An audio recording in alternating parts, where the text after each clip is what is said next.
Hi, என்னோட பேர் முத்து சோலைப்பன். இந்த வீடியோ என்ன பேச போகிறோம் அப்படின்னா, எப்படி வந்து ஒரு ஃபினான்ஷியல் கோலோ இல்லை ஒரு இன்வெஸ்ட்மெண்ட் கோலோ வந்து செட் பண்ணலாம், அதை பற்றி தான் வந்து பார்க்க போகிறோம். ஏன்னா வந்து நம்ம ஒரு ஷார்ட் டேர்மோ ஒரு மிட் டேர்ம் கோல் இல்லை லாங் டேர்ம் கோல் செட் பண்ணலை அப்படின்னா ஒரு ஃபோக்கஸே இல்லாமல் நம்ம வந்து ஏர்ன் பண்ணுற மணி எல்லாத்தையும் வந்து செலவு பண்ணிடுவோம். ஸோ நாளைக்கு டேட்டில் வந்து ஃப்யூச்சரில் ரிட்டையர் ஆகணும்னு நினச்சா கூட ரிட்டையர் ஆக முடியாமல் வந்து போயிடலாம். ஸோ இன்றைக்கி வீடியோவில் வந்து ஃபுல் அண்ட் ஃபுல் வந்து கோல் எப்படி செட் பண்ணி அதை வந்து எப்படி அச்சீவ் பண்ணலாம் அதை பற்றி தான் வந்து டீட்டெயில்டாக வந்து பார்க்க போகிறோம். வாங்க வீடியோக்குள்ளே போகலாம்.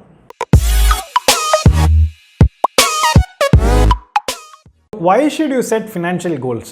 நம்ம ஃபினான்ஷியல் கோல் செட் பண்ணுறதுக்கு முக்கியமான காரணம்னா நம்மளுக்கு வந்து நிறைய ட்ரீம்ஸ் இருக்கும். ஸோ அந்த ட்ரீம்ஸ் எல்லாம் நம்ம வந்து அச்சீவ் பண்ணணும் அப்படின்னா அதை வந்து கோல்ஸாக வந்து ட்ரான்ஸ்லேட் பண்ணால் தான் வந்து முடியும். அண்ட் அந்த ட்ரீம்ஸ் வந்து கோல்ஸாக ட்ரான்ஸ்லேட் பண்ணால் மட்டும் பத்தாது, அந்த கோலை அச்சீவ் பண்ணுறதுக்கு அதை சின்னதாக வந்து பிரேக் டவுன் பண்ணி குட்டி குட்டி மைல்ஸ்டோனாக அதை வந்து பிரேக் பண்ணி அதுக்கு வந்து ஒரு ஃபினான்ஷியல் நம்பர் கொடுக்கணும். அதாவது இதை அச்சீவ் பண்ணுறதுக்கு இவ்வளோ இந்த வேல்யூ வந்து பண்ணால் தான் இதை அச்சீவ் பண்ண முடியும்னு சொல்லி சின்ன மைல்ஸ்டோனை நம்ம செட் பண்ணி நம்ம அச்சீவ் பண்ண ஆரம்பிக்கணும். ஸோ இப்படி வந்து நம்ம ஃபஸ்ட்டு ஃபினான்ஷியல் கோலை செட் பண்ணிவிட்டு அதுக்கப்புறம் இந்த ஃபினான்ஷியல் கோல் ரிலேட்டடாக வந்து என்ன மாதிரி நம்ம இன்வெஸ்ட்மெண்ட்ஸை வந்து பிளான் பண்ணலாம் அப்படின்னு சொல்லி நம்மளோட இன்வெஸ்ட்மெண்ட் கோல்ஸையும் வந்து அதுக்கேற்ற மாதிரியும் வந்து நம்ம செட் பண்ண முடியும். ஸோ இப்படி செட் பண்ணால் தான் நம்மளால் வந்து நம்ம இதை அச்சீவ் பண்ண முடியும். அண்ட் இந்த ஃபினான்ஷியல் கோலை நம்ம வந்து செட் பண்ணுறது வந்து எப்படி ப்ராக்டிக்கலாக ஒரு ரியலிஸ்டிக் அப்ரோச்சோடு செட் பண்ணலாங்கிறது தான் வந்து இன்றைக்கி பார்க்க போகிறோம். ஃபர்ஸ்ட்டு பார்த்தீங்கன்னா set specific and attainable goals. So ஸ்பெசிஃபிக்கும் போது என்னென்னா நம்ம வந்து இப்போது ஃபார் எக்ஸாம்பிள் வந்து ஒரு கோல் செட் பண்ணுறோம். இந்த இயர் 2021 வந்து நான் வந்து பணம் சேவ் பண்ணணும் அப்படின்னு நான் நினைக்கிறேன் அப்படிங்கிறது கோல் செட் பண்ணிங்கன்னா அது ஸ்பெசிஃபிக்கான கோல் கிடையாது. ஸ்பெசிஃபிக்கான கோல்னால் நான் இந்த 2021 நான் வந்து கிட்டத்தட்ட வந்து ஒரு 1 லட்ச ரூபா சேவ் பண்ணணும்னு நினைக்கிறேன். ஸோ இந்த 1 லட்ச ரூபாய் வந்து மாதம் 10,000 ரூபாயாக வந்து எனக்கு வர சேலரியிலேருந்து நான் 10,000 எடுத்து நான் வெளியே எடுத்து இதுக்குன்னு நான் வந்து ஒதுக்கி வைக்க போகிறேன் அப்படி நீங்கள் செட் பண்ணால் தான் வந்து அந்த கோல் வந்து ஸ்பெசிஃபிக்காக இருக்கும். அதாவது you are putting a number to it. So ஸ்பெசிஃபிக்காக அது டார்கெட்டடாக வந்து இருக்கணும்.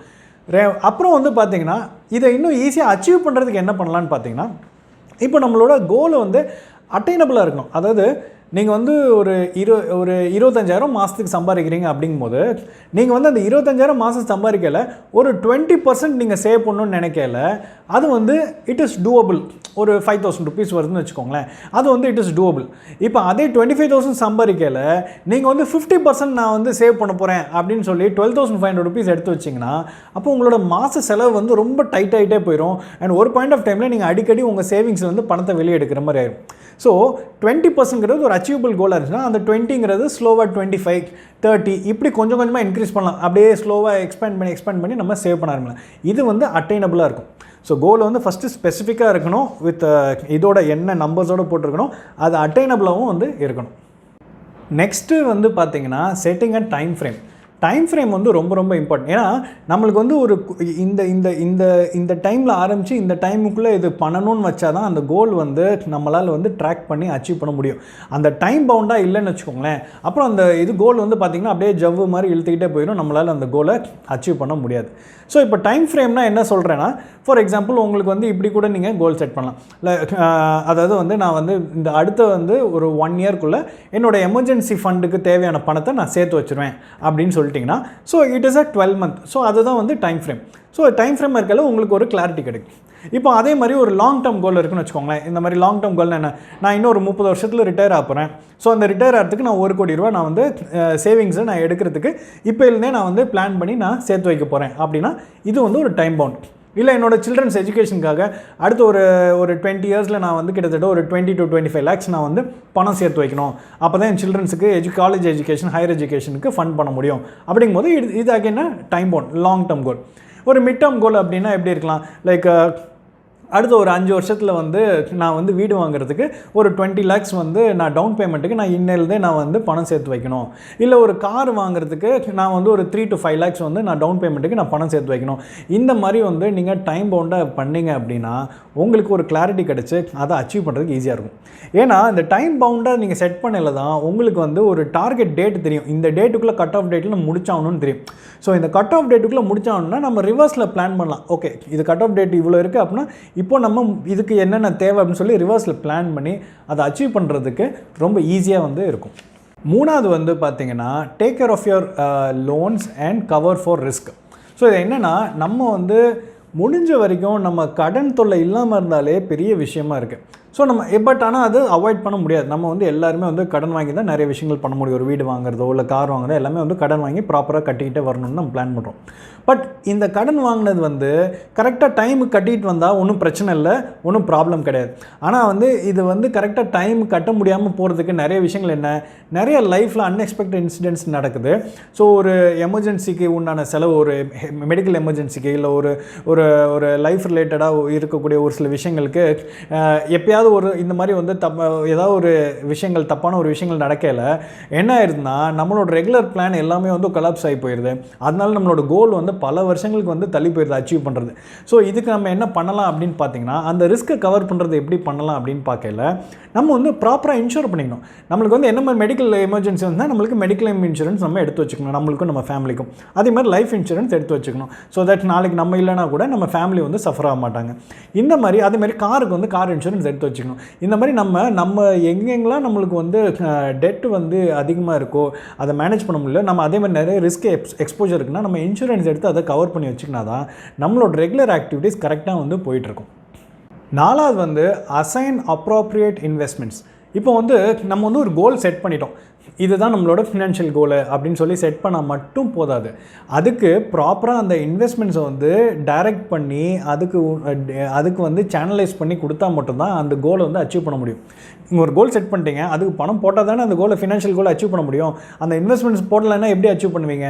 ஸோ அதுதான் விஷயம். ஸோ அந்த கோல்ஸை வந்து அந்த இன்வெஸ்ட்மெண்ட்ஸை வந்து எப்படி நீங்கள் ரூட் பண்ணணும்னா அது எந்த மாதிரி கோலோ அதுக்கேற்ற மாதிரி நீங்கள் பிளான் பண்ணணும்.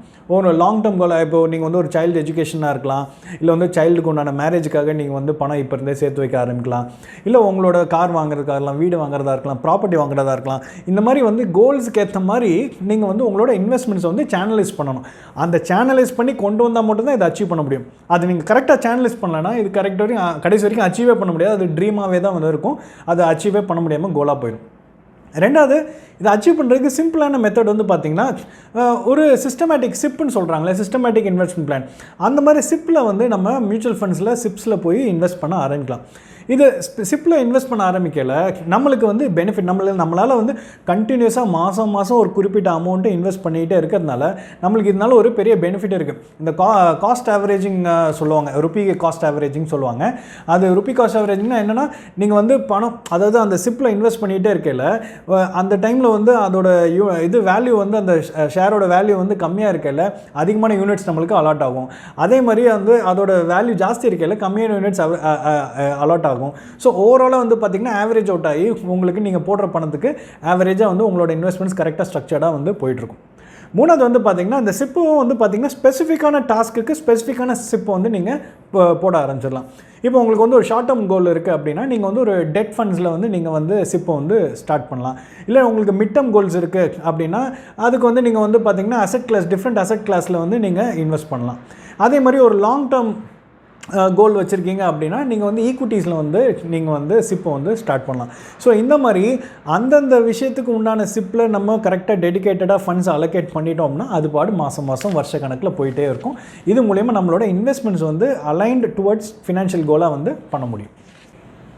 லாஸ்ட்டாக வந்து பார்த்திங்கன்னா அனலைசிங் ரிஸ்க் அண்ட் லிக்விடிட்டி. இப்போ வந்து கோல் செட் பண்ணுறது வந்து வெறும் இன்வெஸ்ட்மெண்ட் பர்பஸ்க்காக மட்டும் நம்ம வந்து இது பண்ணக்கூடாது, அதில் நம்ம ரிஸ்க்கையும் நம்ம வந்து கணக்கெடுத்துக்கணும். இப்போது அதிக ரிஸ்க் இருக்குதுன்னா அப்போது ஆட்டோமேட்டிக்காக வந்து நம்மளோட இது வந்து பார்த்திங்கன்னா ரிட்டர்ன்ஸும் வந்து ஜாஸ்தி இருக்குன்னு சொல்லுவாங்க. பட் நம்ம வந்து அதை எப்படி ஆப்டிமைஸ் பண்ணலான்னு சொல்லி பார்க்கணும். கொடுத்த ரிஸ்க்குக்கு எப்படி எவ்வளோ நம்ம கொடுத்த ரிஸ்க்குக்கு இருக்கிற ரிஸ்க்குக்கு மேக்ஸிமம் ரிட்டர்ன்ஸ் கொண்டு வரலாங்கிறது நம்ம யோசித்து அதில் செயல்படணும். இல்லையா நம்மளுக்கு இருக்கிற ரிட்டர்ன்ஸ் இவ்வளோ தான் அப்படிங்கும்போது எப்படி ரிஸ்க்கை வந்து எவ்வளோ கம்மி பண்ணலாம் அப்படிங்கிறது யோசிச்சு நம்ம அப்படியே வந்து சேனலைஸ் பண்ணி நம்ம ஒர்க் பண்ண முடியும். இந்த இஎல்எஸ்எஸ் ஸ்கீம்ஸில் வந்து நீங்கள் இன்வெஸ்ட் பண்ணுறீங்க அப்படின்னா உங்களுக்கு வந்து டேக்ஸ் வந்து சேவ் ஆகும். நீங்கள் போடுற இன்வெஸ்ட்மெண்ட்ஸுக்கு வந்து டேக்ஸ் சேவ் ஆகும். பட் அதில் என்ன இருக்குன்னா ஒரு லாக்இன் பீரியட் இருக்கும், இவ்வளோ நாள் நீங்கள் லாக்இன் பீரியட் இருக்குன்னு சொல்லி இருக்குது. ஸோ அதெல்லாம் நீங்கள் வந்து பார்த்து அதுக்கப்புறம் தான் நீங்கள் வந்து இன்வெஸ்ட் பண்ணணும். ஸோ இந்த ரிஸ்க்கை வந்து கரெக்டாக அனலைஸ் பண்ணி நம்ம முடிஞ்ச வரைக்கும் வந்து மினிமைஸ் பண்ணுறது தான் நம்மளோட வேலையாக இருக்கணும்.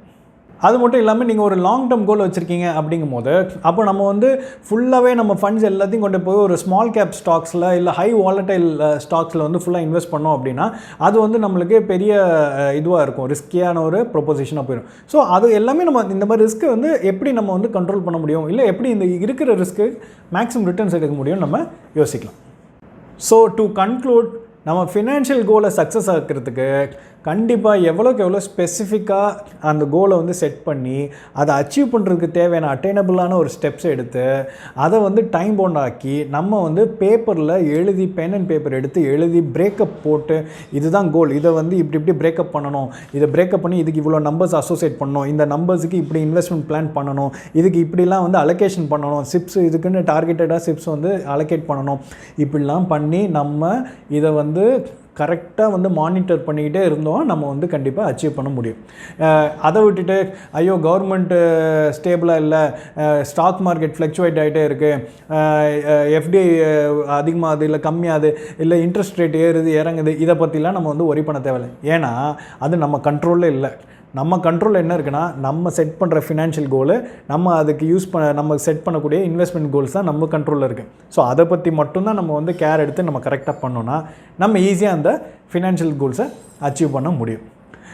ஸோ இந்த வீடியோ எல்லாமே வந்து பார்த்திங்கன்னா க்ரோவில் பண்ணுறது வந்து it is only for education purpose. உங்களுக்கு எந்த விதமான டிப்ஸும் நாங்கள் கொடுக்கல. இது வந்து ஃபுல் அண்ட் ஃபுல் நீங்கள் இன்ஃபார்ம் டிசிஷன்ஸ் எடுக்கிறதுக்கு உண்டான ஒரு educational video. Hope you like this video. இந்த வீடியோ பிடிச்சிருக்குன்னா லைக் பண்ணுங்கள், ஷேர் பண்ணுங்கள், கமெண்ட் பண்ணுங்கள், மறக்காமல் சப்ஸ்கிரைப் பண்ணுங்கள். நன்றி, வணக்கம்.